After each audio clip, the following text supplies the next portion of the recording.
Welcome, everyone, to The Explainer. I am absolutely thrilled to have you here today because we are pulling back the curtain on one of the most frustrating yet mathematically predictable phenomena in the financial markets, liquidity sweeps.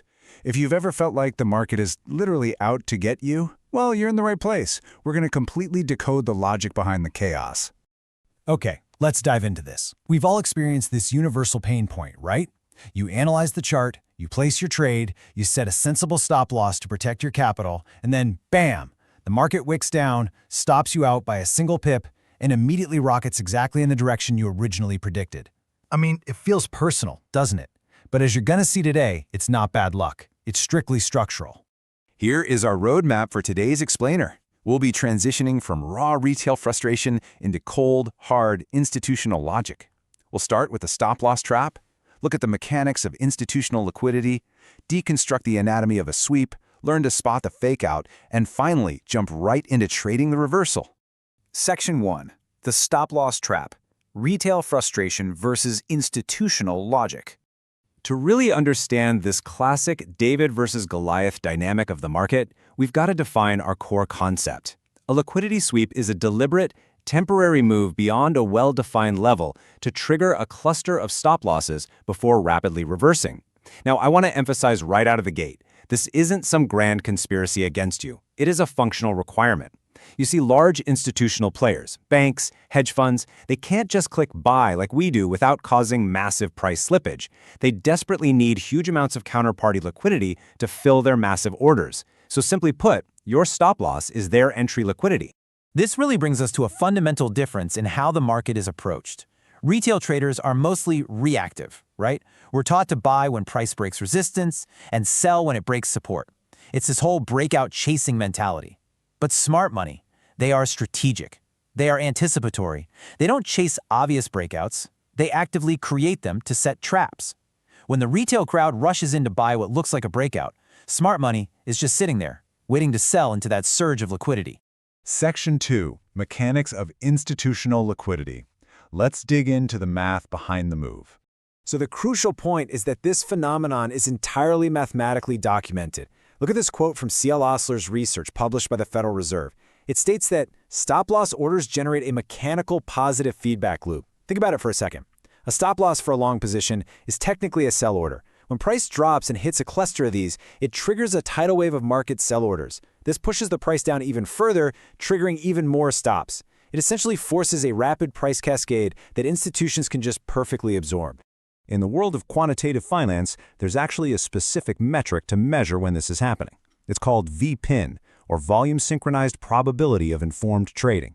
Basically, it tracks the volume imbalance between buy-initiated and sell-initiated trades. When VPIN is running high, it means order flow is highly toxic for regular retail traders. Why? Because so-called informed institutional players have entered the market and are actively picking off those retail limit and stop orders to build up their massive positions. And this brilliantly illustrates that toxicity on a micro level. On the left side, you're looking at raw, ultra-high frequency tick data showing massive, aggressive spikes that just look like pure noise.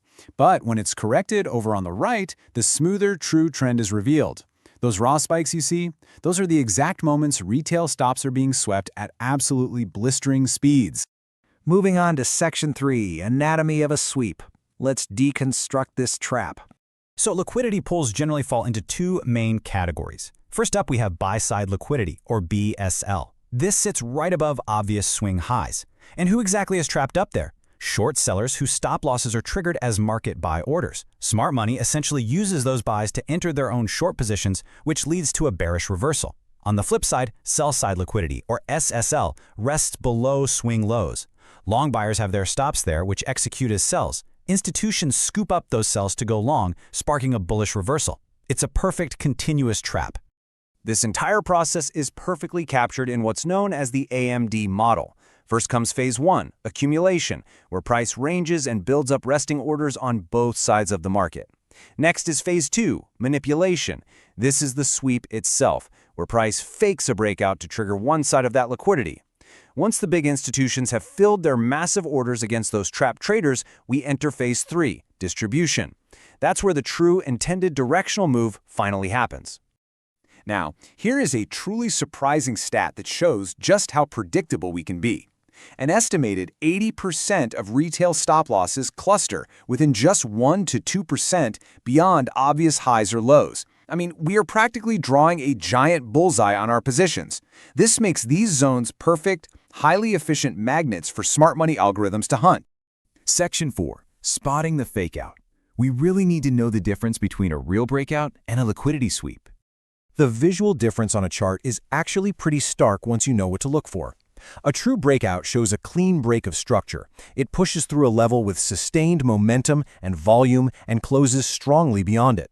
A sweep, on the other hand, it's a total grab-and-go event. It usually appears as a brief, aggressive wick piercing the liquidity zone, followed by a violent rejection and an immediate candle close right back inside the prior range. Now, what's really interesting about this slide is the immense patience it demands from you as a trader to actually confirm this reversal. You absolutely cannot act while the candle is still forming. You must wait for it to close to confirm that strong rejection wick. Then, you're looking for a market structure shift, meaning price breaks the recent intraday trend. And finally, you want to spot a fair value gap, an imbalance in price that institutions leave behind when they reverse the market with heavy volume. Those are your critical structural confirmations. Moving to our final part, Section 5, Trading the Reversal. Let's talk about the turtle soup strategy. So, turtle soup is this classic strategy that's perfectly aligned with smart money concepts. Instead of being the victim of a false breakout, you actually use it as your ultimate entry signal. The entire premise here is to capitalize on those false breakouts. You want to stop providing liquidity to the institutions and start trading right alongside them the exact moment they finish hunting it. It's an absolute game changer. Let's rapidly walk through your procedural guide here. Step 1. Before the trading session even opens, you need to map out your higher time frame swing highs and lows, those major BSL and SSL zones. Step 2. Wait patiently for price to sweep that zone during a high-volume kill zone, like the London or New York Open. Step 3. Drop down to a lower time frame and wait for that market structure shift we just talked about. And Step 4. Actually, this is absolutely critical. Enter on the retracement back into a fair value gap, not on the aggressive spike itself. You have to let the market come back to you. Let's move to and see how this builds our exit strategy. Once external liquidity, meaning the major swing high or low, is swept and the market reverses, where does it naturally go? Well, it seeks internal liquidity. Your profit target should always be the nearest opposing liquidity pool or order block within the range. If price sweeps the lows to go long, you target the stops resting at the recent highs above. It's like a giant puzzle coming together. This logic completely changes everything about how you read a chart. It pulls you right out of a reactive, emotional mindset and puts you firmly into a strategic, anticipatory one.